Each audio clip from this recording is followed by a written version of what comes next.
messieurs, vous êtes sur Gabon Télévision. Cette émission tend la perche à ceux qui font le Gabon et qui le feront peut-être davantage. Et c'est pour cette raison que nous avons choisi pour ce numéro une personnalité forte. Il est jeune, connu, inconnu pour certains, mais il faut compter avec lui. Son nom, Bruno Ben Moubamba. Il est vice-premier ministre en charge de l'habitat et de l'urbanisme. Bruno Ben Moubamba a été troisième aux élections présidentielles du 27 août 2016. Nommé ensuite vice-premier ministre en charge de l'habitat social. L'homme vient de créer son parti politique, ACR, Alliance pour le changement et le renouveau, suivi d'une coalition des partis politiques de l'opposition. Merci d'abord pour votre invitation. Évidemment, c'est un honneur pour moi d'être invité dans le cadre de ce programme qui est évocateur d'une ambition, celle de promouvoir la nouveauté. Et Dieu sait que notre pays, le Gabon, a besoin de nouveautés. Non pas qu'il faille tourner le dos au passé, au Gabon d'avant. Parce que moi, je suis le Gabon d'après. Je suis le symbole du Gabon d'après. Pourquoi d'après et pas d'aujourd'hui?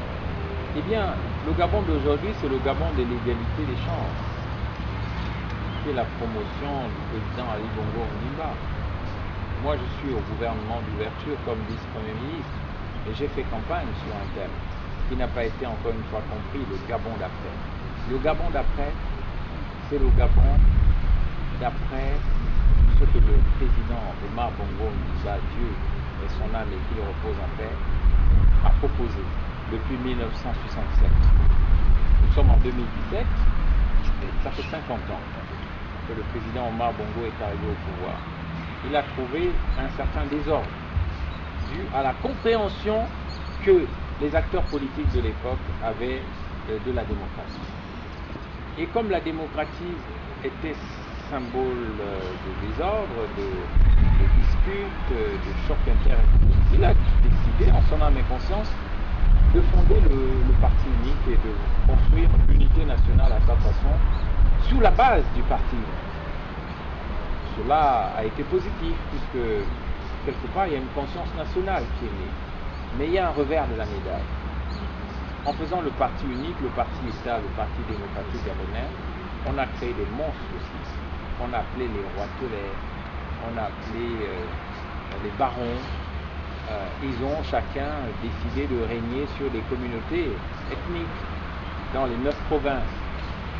Et pour ce faire, une des voies négatives qu'on peut aujourd'hui découvrir, c'est que cette géopolitique, cette unité nationale, même si elle a fait naître une conscience nationale, au moins un début de conscience nationale, a développé le despotisme à tous les étages. La domination d'un roi telé, d'un acteur politique sur une communauté, à Samba Magossi, à Mivoul, à Mwabi, à Boumango. Alors, les gens n'ont pas pu s'exprimer. Le Gabon d'après, si je puis juste terminer, le Gabon d'après, c'est dire ceci. Il y a eu le Gabon d'avant avec Omar Bongo Ondimba, il a fait ce qu'il a pu, c'était le temps de la guerre froide, qu'il repose en paix, et nous le remercions pour ce qu'il a fait. Aujourd'hui, il y a son fils Ali Bongo Ondimba qui a dit « Moi je fais l'égalité des chances », mais il faut que cela soit accompagné par le concept du Gabon d'après, c'est-à-dire on tourne le dos au Gabon d'avant avec ses rois telés, ses barons qui ont colonisé toute l'opposition comme la majorité, et on donne une chance à la jeunesse. On donne une chance à toutes les générations. On donne une chance à la diaspora gabonaise, à la société civile, à ceux qui sont dans les partis politiques, de participer à la gestion de la chose publique, parce que ce n'est pas encore le cas. D'où les frustrations qu'on constate partout. Ceux qui disent que Mwabi, on ne connaît pas. Quand vous dites qu'à Mwabi, on ne me connaît pas, mais moi je suis plus légitime à Mwabi que M. Séraphin Moulounga. Séraphin Moulounga est un allogène qui est venu, d'ailleurs, il avait le droit de s'installer à Mwabi. Mais moi, je suis mon grand-père, du côté maternel, c'est un clan des Mitsimba, de Mandilou, M. Boukinga Boumfoud. Tout le monde le connaît. Et du côté paternel, mon grand-père, c'est un Badoumi de Mwabi, M. Maranga Mamouloum, un grand chef de Mwabi. Ce n'est pas parce que, avec l'exode rural, j'ai fini en France, que je ne suis pas légitime à Mwabi. Vous étiez à l'UPG. L'UPG, il y avait 3 courants. certains disent que vous n'avez pas pu résister parce que bon, vous ne vous retrouvez peut-être pas et que les autres vous ont fait peur quelque part. Est-ce que c'est vrai? Si vous êtes parti du PG, c'est quand même une idée personnelle.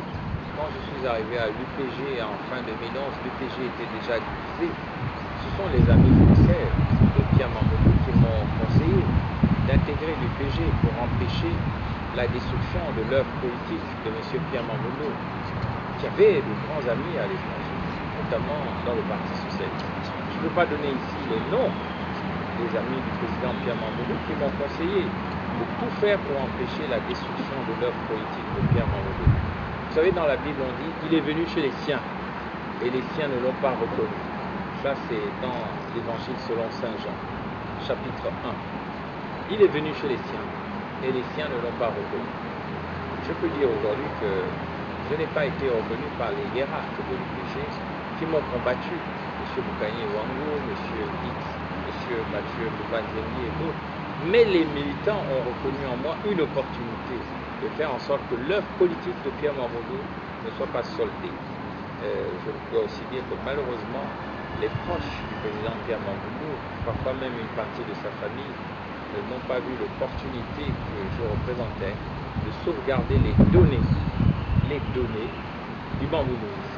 Le ACR a quelle vision politique pour ce Gabon qui se construit et qui se construira peut-être encore davantage demain? Alors, l'Alliance pour le changement et le renouveau, c'est deux concepts fondamentaux, le changement et le renouveau. Nous devons changer le pays parce que le Gabon doit changer. Pourquoi le changer? Est-ce que le pays a des problèmes? Eh bien, il faut le changer. Pourquoi? Parce que je prends une image d'une... Parce que refonder, ça veut dire que en fait, il faut tout revoir. En réalité, lorsque vient la saison sèche au village, tous les Gabonais savent qu'il faut dépousser la forêt. Il faut couper des arbres qu'il ne faut pas la faire. Il faut enlever la mauvaise herbe. Il faut mettre le feu qui purifie la forêt et la brousse. Et pour qu'il y ait le renouveau, pour que lorsque viendra la saison des pluies, il y ait des nouvelles plantations, parce qu'il y a des nouvelles cultures qui poussent. Le Gabon est fatigué du Gabon d'avant. C'est-à-dire qu'il y a des choses qui ne peuvent plus marcher. La plantation est fatiguée. Ça ne donne plus de la nourriture aux populations. Nous sommes dans une situation de vache maigre. Qu'est-ce qu'il faut faire? Il faut tout couper.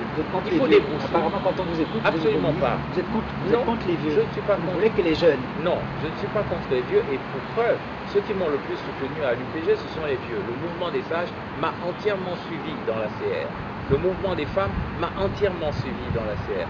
Mais je suis contre les vieilles habitudes. C'est-à-dire le mouton broute, là où il est attaché, ou bien alors quand un Gabonais va à la chasse, tout le monde partage le gibier, ou alors tout le monde est ensemble pour détruire le pays. Ça marchait à un moment.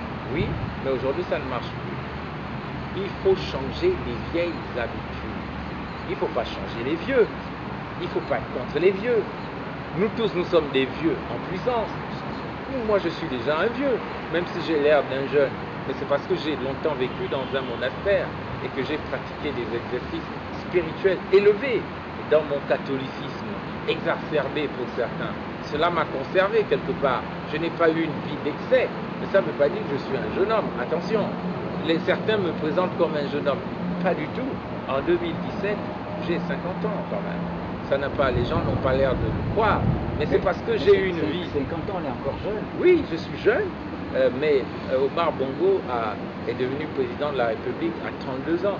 C'est aujourd'hui que les autres opposants septuagénaires et d'autres PDgistes septuagénaires ou octogénaires considèrent que à 50 ans, on est encore jeune. Mais ça, c'est de la sorcellerie politique. J'ai lancé le thème de la sorcellerie politique en 2009. Ce thème est toujours en vigueur. Je vois aujourd'hui que certains septuagénaires, certains mauvais vieux ne veulent pas laisser les jeunes pousses, entre guillemets, prospérer dans ce pays. On leur dit, attendez votre tour.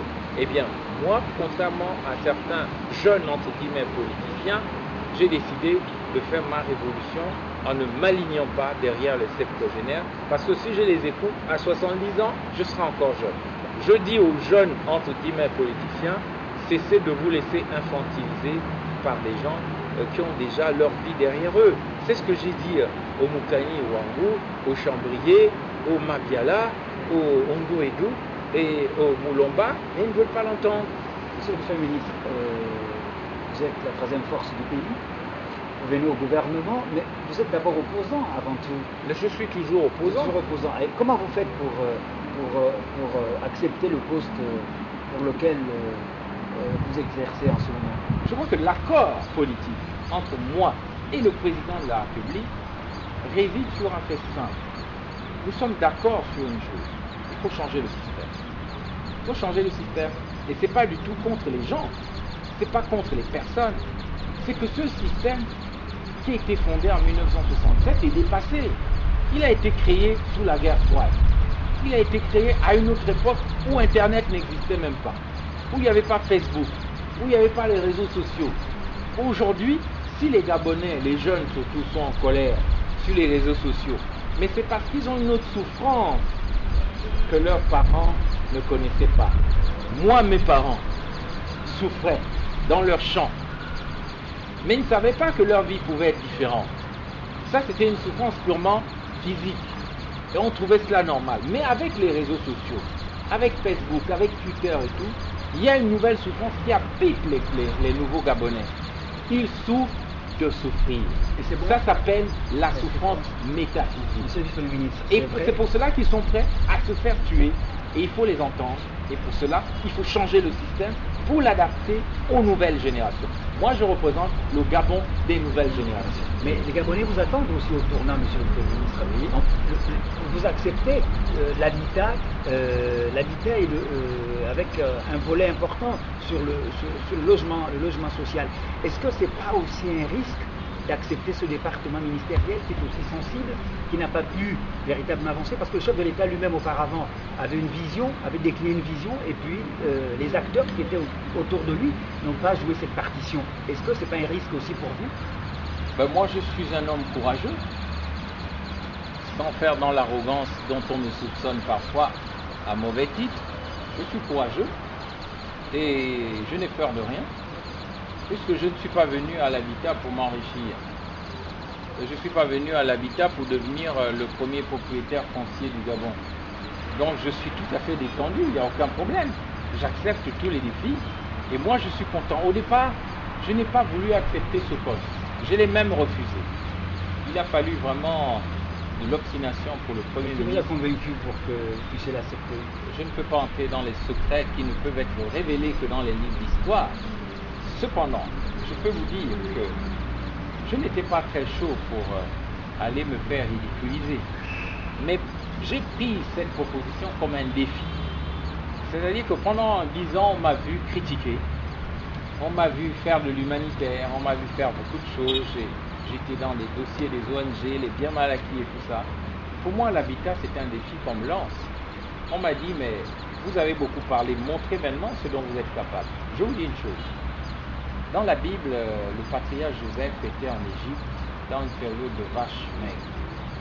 Il a réussi à sauver l'Égypte de la sécheresse. Pourquoi? Parce que c'est dans la période des vaches maigres que se révèlent les grands esprits.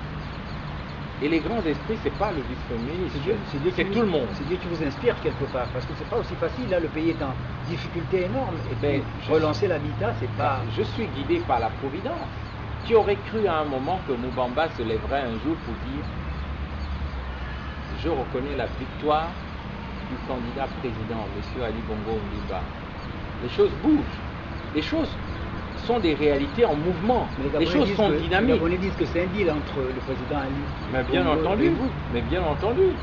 Pourquoi je ne dirais pas quel est ce deal? La stabilité. La stabilité du Gabon. Mais je ne suis pas pour autant un ami du président Ali Bongo Ondimba. Mais je considère qu'en la circonstance, c'est lui qui défend les intérêts de la nation. Moi, je suis un candidat venu de loin, loin du PDG. Et j'ai demandé à M. Ping et d'autres à être respecté. Mais je n'ai pas été respecté. Donc, j'ai défendu tout simplement la légalité. Je ne le regrette pas, même si les gens boudent, même si les gens critiquent, même si les gens boudent, moi j'assume ma position. Je suis un opposant, mais un opposant intelligent. Quelqu'un qui pense que ce pays a besoin d'un nouveau management. C'est tout simplement de management dont on a besoin, une nouvelle manière de manager le pays. C'est ça qui m'intéresse. L'habitat. Revenons-en, monsieur le Premier ministre. votre management? Je sais que vous avez fait poser des actes qui vont dans le bon sens. Est-ce que ce management va-t-il réussir véritablement à s'imposer dans un environnement aussi complexe que le nôtre? Je ne sais pas si mon management va s'imposer, mais qu'à cela ne tienne. Moi, je suis un acteur du troisième type. D'ailleurs, j'ai été troisième à l'élection présidentielle, troisième de l'exécutif. Je suis marqué par le chiffre 3. Et je suis peut-être le Saint-Esprit aussi, troisième personne de la Trinité, enfin, symbole peut-être du Saint-Esprit, et l'Esprit Saint, on dit dans la théologie chrétienne, l'Esprit du Seigneur fait toutes choses nouvelles. Et dans le cadre de cette nouveauté, moi je m'engage en tant que vice-premier ministre en charge de l'urbanisme, de l'habitat social et du logement, d'une part, à favoriser l'accès au logement de tous les Gabonais, et à favoriser également des accès à des parcelles que nous avons commencé déjà à produire. Et je vais proposer dans les prochaines semaines des parcelles, des centaines de parcelles aux Gabonaises et aux Gabonais. Donc, si nous avons demandé aux compatriotes et aux amis qui ont occupé de manière illicite des logements sociaux, que ce soit à Ngondje ou à Bikele, mais c'est parce qu'on ne peut pas renouveler la politique du logement sans qu'il y ait l'établissement de l'ordre. Je prône un nouvel ordre urbanistique au Gabon. Un nouvel ordre urbanistique. Le pays est trop sale. Le pays est trop sale.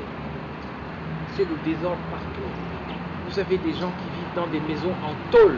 Les murs en tôle, les toits en tôle. J'étais à Moabi, j'ai vu des gens qui habitent dans des maisons en écorce d'arbres. En écorce d'arbres.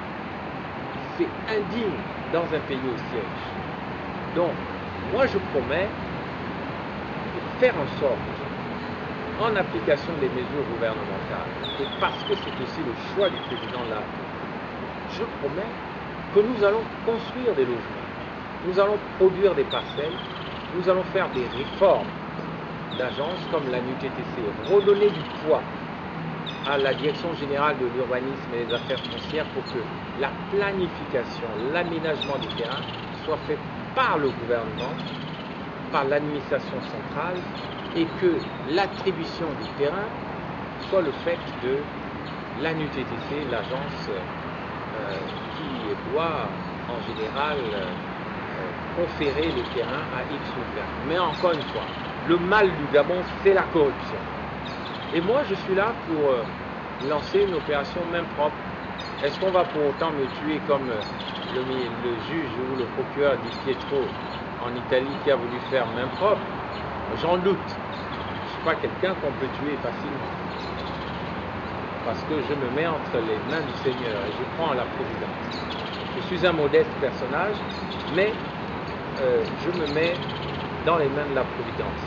Mais on ne peut pas développer un pays aussi magnifique dans le désordre, dans la loi de la jungle, où chacun vient prendre une maison, s'installe n'importe où, et puis c'est la loi du plus fort.